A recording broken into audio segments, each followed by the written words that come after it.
Bonjour, j'espère que vous allez bien. Aujourd'hui, j'aimerais vous proposer un exemple d'interprétation avec le tirage en croix et le tarot de l'Ice Seers. On va prendre l'exemple d'un cas concret et réel. J'ai évidemment changé le prénom de la personne. Ici, il s'agit de, on va l'appeler Julien. Donc Julien est un monsieur qui travaille à son compte, qui a sa propre entreprise et qui, pour diverses raisons, souhaite changer de banque. Et il a donc fait toutes les recherches, il s'est renseigné, il a eu plusieurs contacts, et son choix se porte sur une banque en particulier. Néanmoins, il a quand même encore quelques doutes sur certains points, donc il hésite encore un tout petit peu. Donc, avec les cartes, j'ai posé la question, quel est le meilleur choix pour Julien par rapport à cette banque qu'il a choisie? Donc, quelle décision prendre par rapport à cette banque? Donc, le tirage en croix avec l'état d'esprit du consultant, ce qui peut le freiner, le conseil ou l'évolution, le résultat et la synthèse. Donc, on commence avec la première carte, donc, qui est la reine d'épée. La reine d'épée, elle nous dit que Julien est dans une énergie d'indépendance. Son souhait, c'est de rester pragmatique le plus possible, de faire le tri, de réfléchir. On est dans les épées, donc on est dans le mental. Ce qui est important, c'est de réfléchir, donc d'être le plus clair possible, de mettre de côté ses émotions, de voir la situation telle qu'elle est. Il souhaite donc faire ce choix en toute responsabilité et sans état d'âme. Et pour ce faire, il a besoin d'être impartial. Donc la reine d'épée, elle décide, elle sait communiquer ce qu'elle veut. Elle est en quête aussi de vérité, de justesse, faire le choix juste. Et elle utilise évidemment son intelligence pour faire ses choix. Donc ici, les émotions n'ont pas lieu d'être, on est vraiment dans quelque chose de carré, je dirais. Donc ça, c'est l'état d'esprit de Julien. Maintenant, quel est son frein? On a le 6 de bâton. Et dans cette position, le 6 de bâton peut évoquer des doutes. À l'inverse de la victoire et de la confiance en soi, ici, on est dans l'inverse. C'est-à-dire dans la difficulté, justement, de se positionner. Dans une forme de pessimisme aussi. Peut-être des désaccords avec ses collaborateurs. Enfin, voilà, ça dénote quand même une grande difficulté à se positionner clairement, à garder le cap et voilà, à être en proie à des failles. Donc, même s'il sait exactement ce qu'il veut, il a quand même de gros doutes. Quel est le conseil? On a le 2 de bâton qui conseille à Julien donc de continuer à réfléchir, à étudier, à évaluer la situation, à prendre un peu de recul aussi, peut-être, pour avoir une visibilité un peu plus globale de,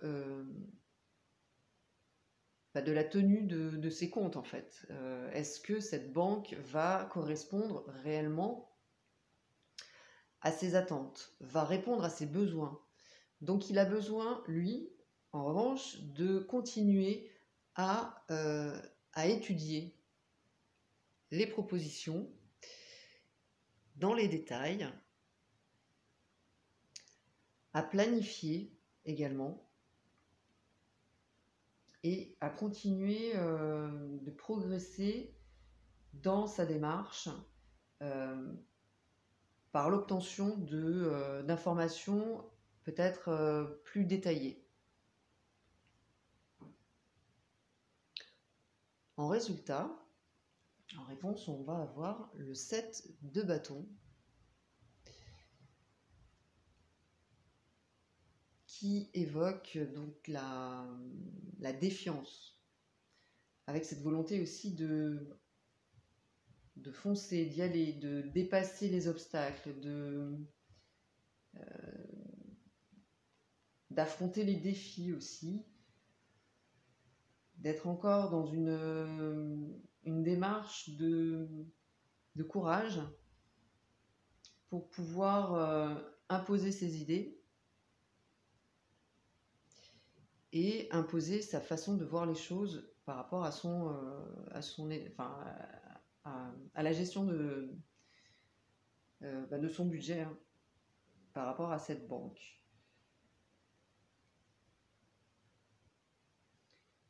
Donc Julien doit rester dans une forme de dynamisme, dans cette énergie de créativité et de s'ouvrir en fait à cette opportunité pour pouvoir garder le dessus également. Donc c'est faire face à ce défi de changement et en restant, alors si on regarde, si on s'aide de l'illustration, on voit que cette jeune femme reste centrée et qu'elle est dans la confiance. Elle reste calme face à l'adversité. En synthèse, on va avoir le 5 de Pentacle. Le 5 de Pentacle qui évoque la peur du manque, essentiellement. La peur du manque matériel, hein, donc d'être dans la difficulté matérielle. Donc ça, c'est la synthèse. Moi, je dirais que c'est le sentiment actuel que ressent peut-être Julien, qui fait écho à cette carte. Moi, j'ai eu un doute par rapport à ce tirage. J'ai donc complété et j'ai rajouté une carte pour savoir, par rapport au défi, quelle serait la position de Julien. Et j'ai le cavalier de Pentacle qui est sorti. Donc le cavalier de Pentacle qui est dans la fiabilité, qui est sûr, qui donne le meilleur de lui-même. Et j'avais également recouvert l'évolution et évidemment la synthèse qui était quand même pas top. Pour conclure, j'en avais conclu plus exactement que le conseil des cartes invite Julien donc à réfléchir, à être méthodique, à évaluer et le faire en étant quand même volontaire, mais dans une forme de légèreté, c'est-à-dire de lâcher la pression. Et en résultat, on a affronté sa peur de se tromper de banque parce qu'il va vers quelque chose de fiable en fait. Et la synthèse, donc, c'est dépasser sa peur du manque en maîtrisant ses émotions. Donc pour répondre à la question quel est le meilleur choix de Julien par rapport à cette banque, comment doit-il agir face à cette banque? Vraisemblablement, c'est d'y aller, déjà, selon moi, de continuer à évaluer ses opportunités, d'être dans l'assurance, parce que vraisemblablement, cette banque sera fiable, malgré sa peur de manquer, de se planter en fait, hein, parce qu'effectivement, on est quand même... alors que ce soit professionnel ou perso, mais bon, professionnel, financièrement, on a quand même, surtout quand on est à son compte, on peut difficilement se permettre de se planter. Donc, de dépasser sa peur en maîtrisant ses émotions.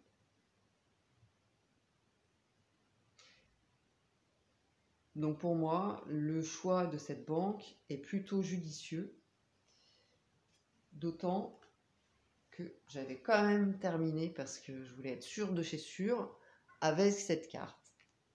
Et au-delà de 3, par contre, j'en mets pas plus. Je me suis dit, bon, ok, il est gentil, le cavalier de Pentacle, il va par là. Sauf que la jeune demoiselle regarde à l'opposé. Et je me suis dit, mais qu'est-ce que ça donne en fait? Eh bien, ça donne que Julien va vers la richesse, en tout cas la satisfaction matérielle, en choisissant cette banque. Voilà pour cette interprétation succincte, hein, parce que c'est qu'un début. C'est voilà, une lisibilité générale de la situation, parce qu'après, évidemment, on peut aller travailler sur la partie qui freine, et puis sur le conseil aussi. Et avec cette carte, bien évidemment, qui nous donne aussi des informations sur la peur du manque.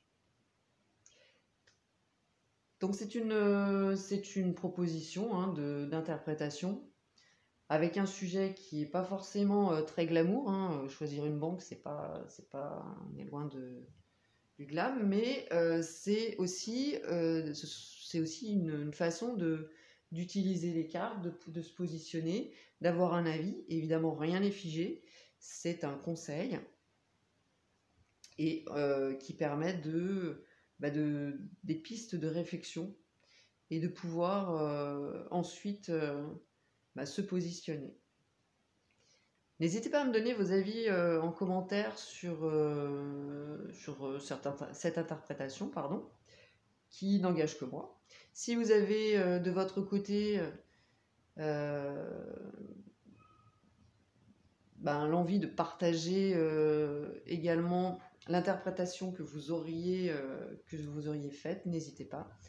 Ce sera avec plaisir d'échanger sur ce sujet. Et je vous remercie et je vous dis à très bientôt. Bye bye.